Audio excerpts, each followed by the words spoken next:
ప్రభువైన యేసుక్రీస్తు అతి శ్రేష్టమైన నామంలో ఈ ఉదయకాల ధ్యానాలకు ప్రశస్తమైన ఆహ్వానాన్ని మీకు అందిస్తూ ఉన్నాం.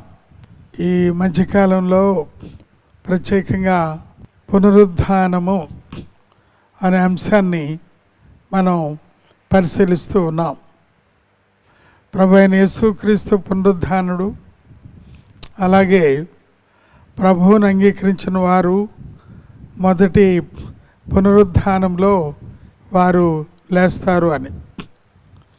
కాబట్టి పునరుద్ధానము అనే అంశాన్ని మనం పరిశీలిస్తూ ఉన్నాం. ఈ పునరుద్ధానము అనే అంశాన్ని మనం పరిశీలించే క్రమంలో ప్రాముఖ్యంగా బాడీలీ రిజరెక్షన్ అంటే ఒక వ్యక్తి మరణించిన తర్వాత, సమాధి చేయబడిన తర్వాత అదే శరీరం ఎన్ని వందల సంవత్సరాలకో వేల సంవత్సరాల్లోనో ఆ మంటిలోనికి వెళ్ళిపోయి మన్నుగా మారిన తర్వాత కూడా బైబిల్లో ఉన్న సిద్ధాంత ప్రకారం ఏ శరీరం మట్టికి మట్టి అయిపోయిందో, ధూళికి ధూళైపోయిందో, దుమ్ముకు దుమ్ము అయిపోయిందో, ప్రభువైన యేసుక్రీస్తు రెండవ రాకడలో మధ్యాకాశంలోనికి ఆయన వచ్చే రాకడలో ఏ శరీరము ఎక్కడైతే పాతి పెట్టబడిందో లేక శిథిలమైందో ఆ శరీరం పునరుద్ధానమగుట, ఆ శరీరంలో ఏ ఆత్మ శరీరంలో నుండి దేవుని దగ్గరికి వెళ్ళిందో ఆత్మ మరలా ఈ శరీరంలోకి వచ్చి ఆ యొక్క మహిమ దేహంగా ఆత్మ మధ్యాకాశములో ప్రభువుని ఎదుర్కొనుట, దీనిని బాడీలీ రిజరెక్షన్ అన్నారు. దానిలో కొన్ని అంశాలు ఈ ఉదయకాలం మనం పరిశీలించుదాం. యోబు గ్రంథంలో 19వ అధ్యాయంలో 25వ వచనం, అయితే నా విమోచకుడు సజీవుడనియు తర్వాత ఆయన భూమి మీద నిలుచుననియు నేను ఎరుగుదును. యోబు భక్తుడు సెలవిస్తున్నాడు, నా విమోచకుడు సజీవుడు. మనం నమ్ముకున్న ప్రభు ఆయన సజీవుడు, ఆయన సదాకాలము సజీవుడైన వాడు. 25వ వచనంలో చెప్పిన మాట, ఆయన భూమి మీద తర్వాత నిలుచును అనగా మధ్యాకాశములోనికి ఆయన వచ్చే సందర్భాన్ని కొన్ని వేల సంవత్సరాల క్రితమే యోబు ద్వారా మనం చెప్పగా వింటూ ఉన్నాం. ఎంత ఆశ్చర్యకరమైన విషయం. 26వ వచనం చూస్తే, ఇలాగు నా చర్మము చీకిపోయిన తర్వాత శరీరముతో నేను దేవుని చూచెదను. హల్లెలూయా, దేవునికి స్తోత్రం కలుగును గాక. యోబు అంటున్నాడు, నా చర్మము చీకిపోయినను, చర్మం అనేది కనబడదు, ఎముకలు కనబడవు, కండరాలు కనబడవు, చర్మము చీకిపోయినను నా శరీరముతో నేను దేవుని చూచెదను.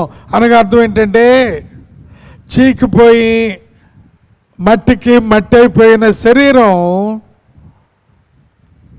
ఆ క్షణంలోనే మరలా ప్రభు స్వరమును విని ఆ యొక్క ఆత్మ ఈ శరీరంలో చేరగా మహిమ దేహంగా మారి నా చర్మము శరీరముతో నేను దేవుని చూచెదను. Bodily resurrection. ప్రియులారా, చాలామంది అనుకుంటున్నారు కొంతకాలం బ్రతుకుతాం, తర్వాత చనిపోతాం, అంతే, తర్వాత ఏముండదు అని అనుకుంటున్నారు. అదంతా కూడా చాలా శుద్ధ అబద్ధం. బైబిల్ ప్రకారము చనిపోయిన వారందరూ కూడా తిరిగి లేస్తారు. సమాధులు తెరవబడి మరలా వారు తిరిగి లేస్తారు. ఆ దేవుని దగ్గరికి వెళ్ళిన ఆత్మ మరలా శరీరంలో ప్రవేశించి మహిమ దేహంగా వారు దేవుని చూచెదరు. 27వ వచనంలో అంటున్నాడు, నా మట్టుకు నేనే చూచెదను, మరి ఎవరునూ కాదు, నేనే కన్నులారా ఆయనను చూచెదను. హల్లెలూయా, దేవునికి స్తోత్రం కలుగును. దీన్ని బాడీలీ రిజరక్షన్. ఎంత అద్భుతమైన విషయం దేవుని వాక్యంలో మనం చూస్తున్నాం. నిరీక్షణతో కూడిన విషయం, వాగ్దానంతో కూడిన విషయం.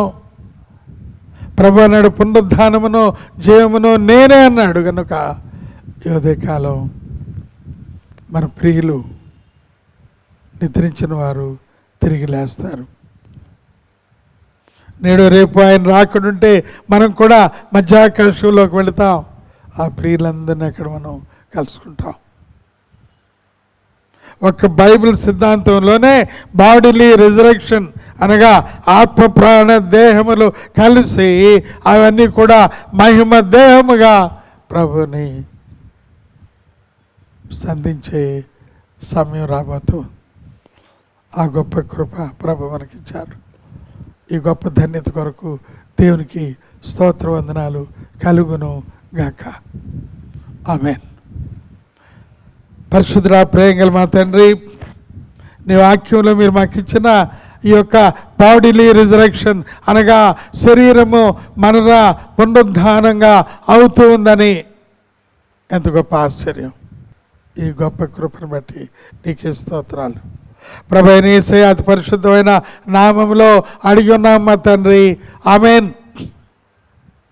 తండ్రి, కుమార, పరిశుద్ధాత్మ త్రియేక దేవుని ప్రేమ, కృప, సమాధానం మనందరికీ ఆయన ప్రేమించే వారికి తోడై ఉండి నడిపించును గాక. ఆమేన్. ఆమేన్.